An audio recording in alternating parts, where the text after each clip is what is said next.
Hello vlog!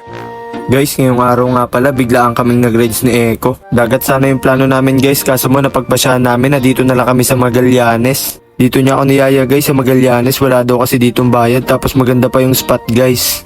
Kaya guys, ano pa hinihintay nyo? Tara, samahan nyo na kami dito. Dito gumawa na agad ako ng mabilisang ice coffee. Yan na agad yung baon namin ni Eko guys. Pagkatimpla ko niyan guys, rektahan na kaagad, biyahe na agad kami ni Eko. Dito guys, medyo na late kami kasi di namin alam kung dito ba kami pupunta o sa dagat guys. Kaya dito guys, nilatag agad ni Eko yung dala namin camping chair. Para doon kami haharap guys sa mga bundok para makita namin yung sunset. Pero hindi na namin naabutan yung paglubog ng araw guys, pero safe lang, ang ganda pa rin naman ng tanawin dito guys. So, ganyan nakikita nyo guys pag pumunta kayo dito, magdala lang kayo ng camping chair.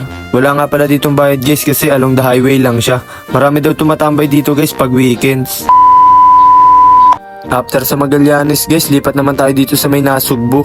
Nabitin daw kasi si Eko dun sa guys, sa sunset, kaya dito umepti muna kami ng Lomi. Sobrang bisa nga pala ng Lomi dyan guys, tas pagkatapos namin kumain, bumaba kagad kami dito sa way papuntang Kalaka. Dito nga lang pala yan guys sa may Sitio Bayabasan malapit sa Canyon Woods, yung way papuntang Kalaka, Batangas guys. Sobrang ganda pala ng city lights doon guys, tsaka sobrang sobrang lamig doon guys, kaya ang ginawa namin ni Eko, umuwi na kami. Hanggang dito na lang muna guys, salamat lagi sa mga nanonood sa atin guys, I love you all!